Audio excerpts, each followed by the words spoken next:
still in a meeting, and problem is, as we're heading back now, I'm thinking, you know what I fancy doing? I just want to go to sleep, or I want to watch The Walking Dead. Well, not even The Walking Dead, it's Fear the Walking Dead. Are you a big fan of that? Do you know what I'm talking about? Say yes, say no, say nothing, it don't matter. It don't matter none. Hi, by the way, my name is Dave Crane. Here I am live in Dubai. And people often say, oh, really, you live in Dubai? Why would I say it otherwise? Would you? Would you say, oh yeah, this is coming live from California, but I can see that it's snowing? And you go, yeah, it's a snowy California. Away. Well, the thing is, actually in Dubai, they have got snow and a ski slope. At some point, I'll take you to the ski slope. It's in a shopping mall called Mall of the Emirates. If you don't believe me, you can Google that, have a look, and you'll see that I don't make stuff up. Well, I do make stuff up, but that I'm not making up, I promise you. So, what's today's show all about, apart from the fact it's the end of the week, end of the working week here in Dubai, which is fantastic. It makes me very happy. Do you feel the same way? Do you miss it? Do you take your time off work and go, oh, you know what?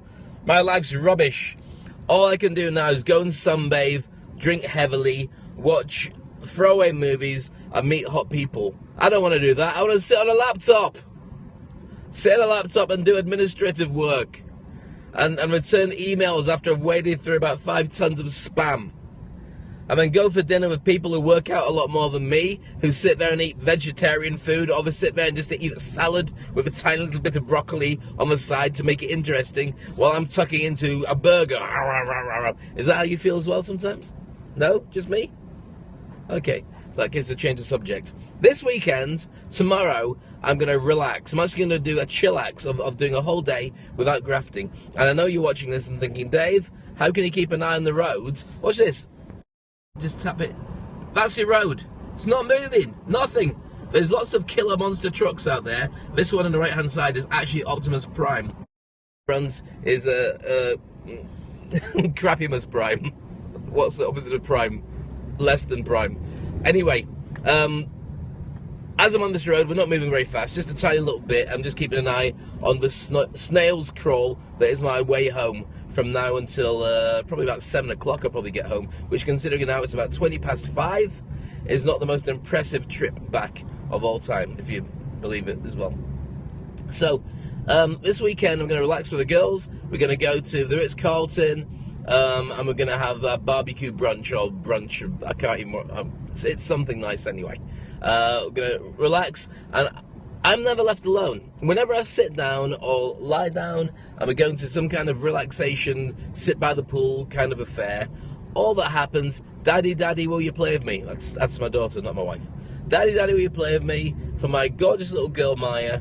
And all she wants to play is Annoy Daddy until he can't play Annoy Daddy anymore. There's no such game as Annoy Daddy. But what it is, I mean, don't get me wrong, I love my daughter, and I love to play with her and do swimming competitions, but it usually ends up being a game where she just ends up squashing me, and I'm not the greatest swimmer in the world, so I end up turning into like a mermaid because I've taken in so much water, or I race against her.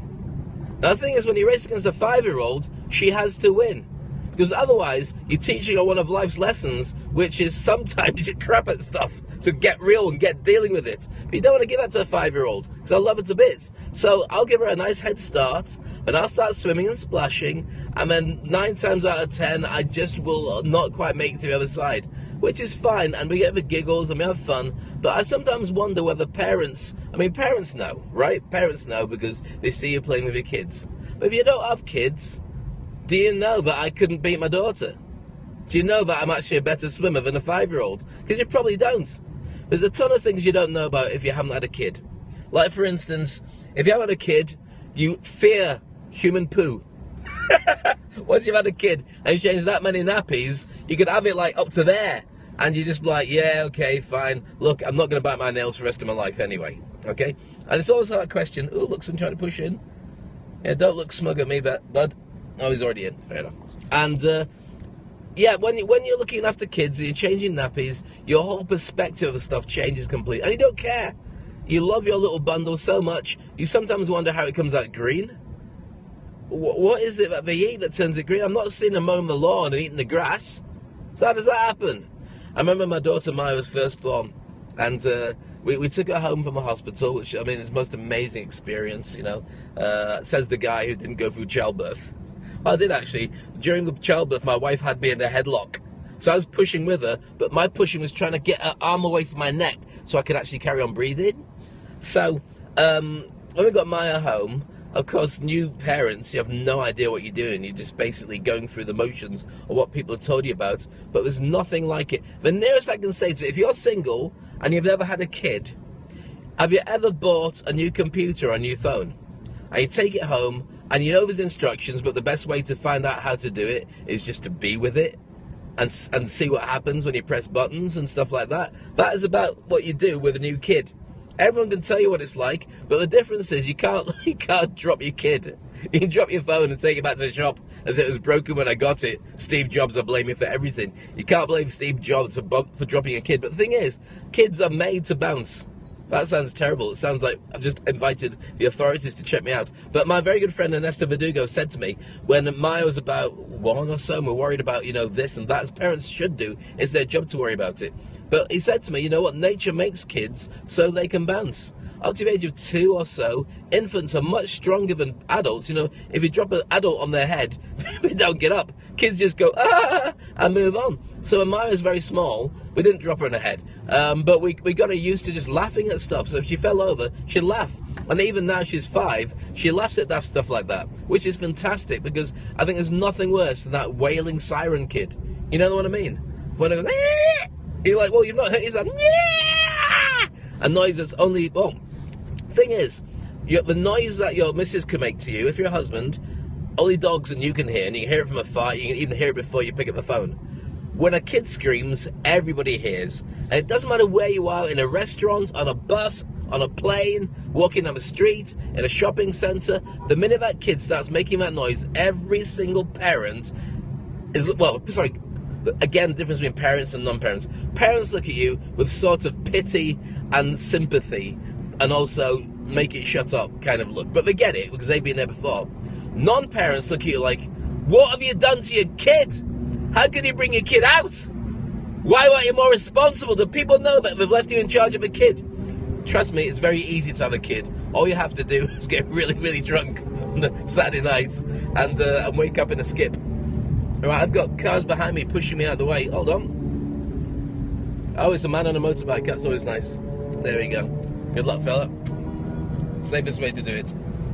So, as I was saying about this weekend, this whole weekend, we're relaxing on the Friday, and on Saturday I may or may not go to see Joel. Hopefully I will do it. He's starting very early. That's Joel Barra, if you want to Google him. He's on in Dubai.